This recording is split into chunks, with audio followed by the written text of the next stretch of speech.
உலகெங்கும் வாழும் அன்பான தமிழுள்ளங்களுக்கு அநேக கோடி வணக்கங்கள். நல்ல நேரம் நிகழ்ச்சியூடாக நல்லதே நினைப்போம், நல்லதே நடக்கும், நலமாயிருப்போம். இன்றைய தினம் 11ஆம் திகதி 1ஆம் மாதம் 2026 ஞாயிற்றுக்கிழமை. விசுவாவசு வருடம் மார்கழி மாதம் 27ஆம் நாள். அட்டமி திதி, சித்த யோகம், சித்திரை நட்சத்திரம். இன்றைய தினம் நல்ல நேரம் 9:30 மணி முதல் 11 மணி வரை. இன்றைய தினம் குளிகன் நேரம் 3:30 மணி முதல் 5 மணி வரை. இன்றைய தினம் நல்ல நேரம் 9:30 மணி முதல் 11 மணி வரை. இன்றைய தினம் குளிகன் நேரம் 3:30 மணி முதல் 5 மணி வரை. இன்றைய தினம் பூரட்டாதி உத்துரட்டாதி நட்சத்திரக்காரர்களுக்கு சந்திராஷ்டம தினம். பூரட்டாதி உத்துரட்டாதி நட்சத்திரக்காரர்களுக்கு சந்திராஷ்டம தினம். இன்று சூளம் மேற்கு, பரிகாரம் வெள்ளம். என்ன நேர்களே, வாருங்கள் இனி இன்றைய தினத்திற்குண்டான ராசி பலன்களை பார்க்கலாம்.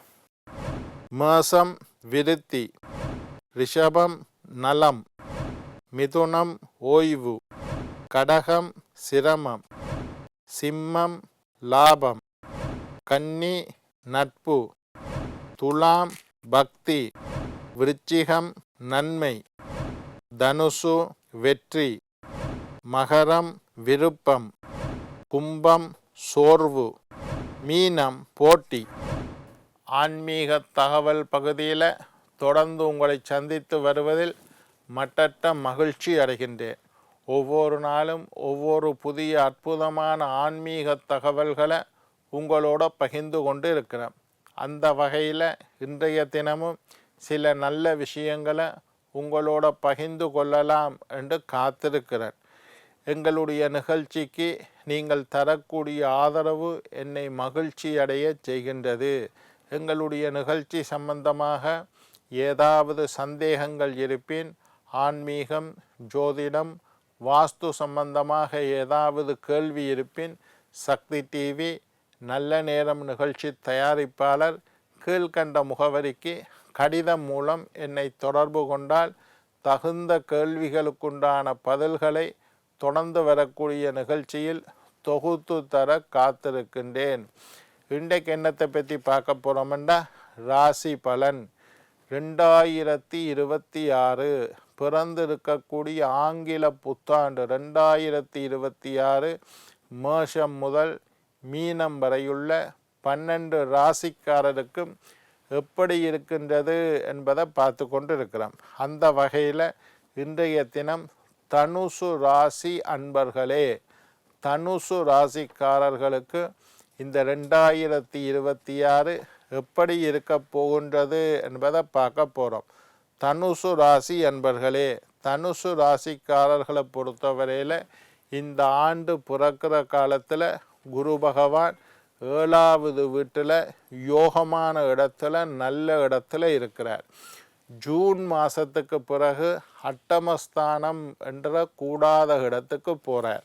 அப்போ தனுசு ராசிக்காரர்களை பொறுத்தவரையில் இந்த 2026 ஜூன் மாதம் 6ஆம் மாதம் மட்டும் குருவினால் நல்ல பலனும், 6ஆம் மாதத்துக்கு பிறகு குருவினால் அட்டமத்து குரு தீய பலனும் நடக்க வாய்ப்பு. சனீஸ்வர பகவான் 4வது வீட்டில் இருக்கிறார்.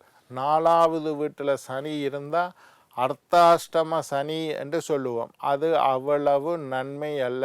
4ல் சனி இந்த வருஷம் பூரா இருக்க போகிறார். அது நன்மை அல்ல. சில திடீர் யோகமும் பலவிதமான நன்மைகளும் நடக்கிறதுக்கு வருட ஆரம்பத்தில் நடக்கிறதுக்கு வாய்ப்புண்டு. 6ஆம் மாதத்துக்கு முன்னுக்கு திடீரென்று சில யோகங்கள், வெளிநாட்டுக்கு எதிர்பார்த்திருந்தால் ஒரு வெளிநாட்டு யோகம் கிடைக்கும். தொழிலை எதிர்பார்த்திருந்தால் நீங்கள் எதிர்பார்க்காத அளவு நல்ல தொழில் கிடைக்கும். பரீட்சை எழுதிட்டு ரிசல்ட்ஸ் எதிர்பார்த்துருந்தீங்கன்னா நல்ல ரிசல்ட்ஸ் கிடைக்கும். இப்படி ஒரு திடீர் யோகமும் பல விதத்திலும் நன்மைகள் நடக்கிறதுக்கும் வாய்ப்பு இருக்குது. படிப்புக்கு ஏற்ற வேலை மாணவர்களுக்கு கிடைக்கும். படிச்சுட்டு வேலை இல்லாமல் காத்து கொண்டிருக்கக்கூடியவர்களுக்கு நல்ல தொழில், நீங்கள் எதிர்பார்த்தது போல உங்களுடைய படிப்புக்கு ஏற்றது போல நல்ல தொழில் கிடைக்கிறதுக்கு வாய்ப்பு இருக்குது. ஜூன் மாதத்துக்கு முதல்ல மாணவர்களுக்கு கல்வியில் ஆர்வம் அதிகரிக்கும். படிக்கணும், படிப்போட முக்கியத்துவம், படிக்காமல் ஒன்றும் செய்ய இயலாது, படிப்பினுடைய அருமை பெருமைகளை தெரிந்து மாணவர்கள் படிப்பார்கள். திருமணத்தை எதிர்பார்த்த தனுசு ராசிக்காரர்களுக்கு நல்ல முயற்சி எடுத்தீங்களா இருந்தால் ஜூன் மாதத்துக்கு முன்னுக்கு உங்களுக்கு கல்யாணம் நடக்க வாய்ப்பு. தனுசு ராசிக்காரர்கள் 2026 ஜூன் மாதத்துக்கு முன்னுக்கு திருமண வாய்ப்பு உண்டாகும். ஒன்று நிச்சயம் செய்வீங்கள், இல்லை ரிஜிஸ்டர் பண்ணுவீங்கள், இல்லை கல்யாணமே நடக்கும், இல்லை பொண்ணு பார்த்து நிச்சயதார்த்தம் செய்வீங்கள். ஏதோ ஒரு நல்ல காரியம் திருமண விஷயத்தில் நன்மைகள் நடக்கிறதுக்கு வாய்ப்பு இருக்குது. வீடு குடிபூரல் செய்யணும்னு ஆசைப்பட்டார்கள் ஜூன் மாதத்துக்கு முன்னுக்கு செய்யலாம். குரு பலன் பூரணமாக இருக்குது. வீடு வாங்கணும்னு ஆசைப்பட்டவர்கள், காணி வாங்கணும்னு ஆசைப்பட்டவர்கள், வீடு கட்ட தொடங்க வேண்டும் என்று ஆசைப்பட்டவர்கள் எல்லாருக்கும் ஜூன் முன்னுக்கு பலவிதமான நன்மைகள் நடக்கும். ஆனால் ஜூன் மாதத்துக்கு பிறகு அட்டமத்து குரு நடக்குது. அவமானம், கெட்ட பெயர், தோல்வி, விரக்தி, கடன், உறவினர் பகை, ஆரோக்கிய குறைவு என்று லிஸ்ட் நின்று கொண்டே போகுது. ஜூனுக்கு பிறகு தனுசு ராசிக்காரர்களுக்கு அட்டமத்து குரு. என்ன வேலை இருந்தாலும் வியாழக்கிழமை விரதம் இருந்து தட்சணாமூர்த்தியை வழிபாடு செய்து வந்தால், தட்சணாமூர்த்தியோட காலை இறுக்கி பிடிச்சிட்டிங்களா இருந்தால் துன்பங்கள் குறையும். தேவையில்லாத அலைச்சல்கள் ஏற்படலாம், தேவையில்லாத செலவுகள், வீண் செலவு, தண்ட செலவுகள் ஏற்படலாம். அதே மாதிரி ஏமாற்றங்கள் ஏற்படலாம், நம்பியவர்களினால் கைவிடப்படலாம், காதலில் தோல்வி ஏற்படலாம். இதெல்லாம் ஜூனுக்கு பிறகு தனுசு ராசிக்காரருக்கு நடக்கும். 4ல் சனி இருக்கிறதுனால மாத்துருஸ்தானம்னு பேர், 4வது வீடு. அம்மாவின் ஆரோக்கியத்தில் அக்கறை செலுத்துங்கள். வயசு போன அம்மா இருந்தால் அவருக்கு மருந்து மாத்திரைகளை எடுத்து கொடுங்கோ, அவருக்கு தேவைப்பட்ட மருத்துவ பரிசோதனைகளை செய்து கொடுங்கோ, மருத்துவ ஆலோசனைகளை பெற்று கொடுங்கோ. கொஞ்சம் கவனமாக பாருங்கோ, அம்மாவுக்கு கூடாது. வீடு வாகனத்தினால் பிரச்சனை. 4வது வீடு தான் வீடு வாகனத்தை குறிக்கிற இடம். வாகனத்தில் ரிப்பேர் வரலாம், வாகனத்தில் ஆக்சிடெண்ட் வரலாம், எங்கேயோ போகிற நேரம் வாகனம் காத்து போய் நிற்கலாம். இப்படி வாகனத்தினால உங்களுக்கு வெற்றி பழுதாக போயிடலாம், அல்லது ஏதோ ஒரு செலவுகள் ஏற்படலாம், சின்ன சின்ன விபத்துக்கள் ஏற்படலாம். எங்கேயாவது கொண்டு போய் முட்டை விட்டுருவீங்க, எங்கேயாவது ரிவர்ஸ் எடுக்கல கொண்டே கீரை விட்டுருவீங்க. இதெல்லாம் பிரச்சனை. வீட்டிலையும் சில பிரச்சனை. வீடை பராமரிப்பதற்கான சில செலவுகள் செய்ய வேண்டி வாரத்துக்கு வீடு வாகனத்தினால் பிரச்சனை. ஆனாலும் 6ஆம் மாதத்துக்கு முன்னுக்கு தொட்டதெல்லாம் துளங்கக்கூடிய காரம். குரு 7ல் இருந்தால் நீங்கள் என்ன நினைக்கிறீங்களோ அது நடக்கும். குரு 8க்கு வந்தால் நீங்கள் நினைத்தது நடக்காது. கொடுக்கல் வாங்கல் விஷயத்தில் கவனமாக இருங்கள். காசு கொடுக்கக்குள்ளே யார்கிட்ட கொடுக்குறோம், எவ்வளவு கொடுக்குறோம், பதிவுகள் எல்லாம் சரியாக இருக்குதா, எல்லாம் எழுதி வச்சிருக்கீங்களா, லோயர்கிட்ட அக்ரிமெண்ட் போட்டிங்களா, இதெல்லாம் கவனமாக இருங்கோ. வெறும் நம்பிக்கையின் அடிப்படையில் கொடுக்கல் வாங்கல் செய்யாதீங்கோ, அது பிரச்சனை வாரத்துக்கு வாய்ப்பு இருக்குது.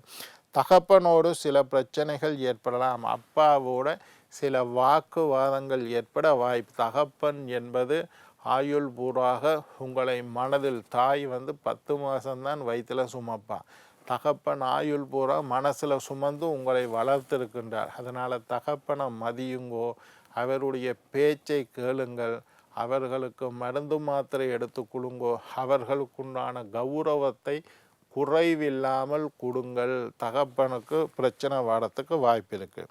கொடுக்கல் வாங்கல் விஷயம் கவனம். அர்த்தாஷ்டம சனி நடக்குது.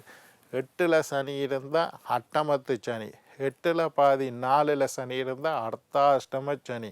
அர்த்தாஷ்டம சனி வந்து கூடாது, அம்மாவுக்கு கூடாது. வீட்டில் பிரச்சனை, வாகனத்தில் பிரச்சனை, தேவையில்லாத அவமானங்கள் ஏற்படும், கெட்ட பெயர் ஏற்படும், புதிய தொழிலில் வெற்றி இல்லாமல் போகும், இதெல்லாம் மனசில் கஷ்டம் ஏற்படும், சுகபோக வாழ்க்கை வாழ முடியாமல் போகும். அதெல்லாம் கவனமாக இருங்கோ.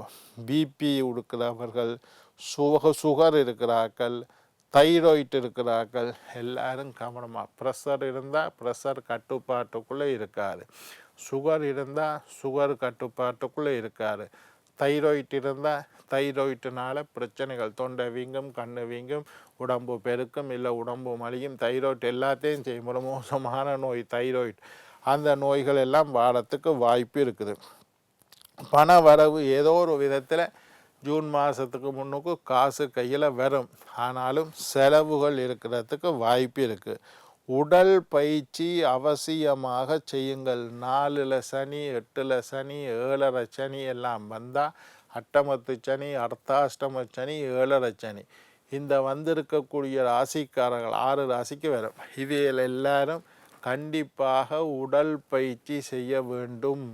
உடல் பயிற்சி என்றால் சின்ன வாக்கிங் போங்கோ, உட்கார்ந்த இடத்துலையே யோகாசனம் செய்யுங்கோ, அந்த மாதிரி உடல் பயிற்சியை செய்யுங்கோ.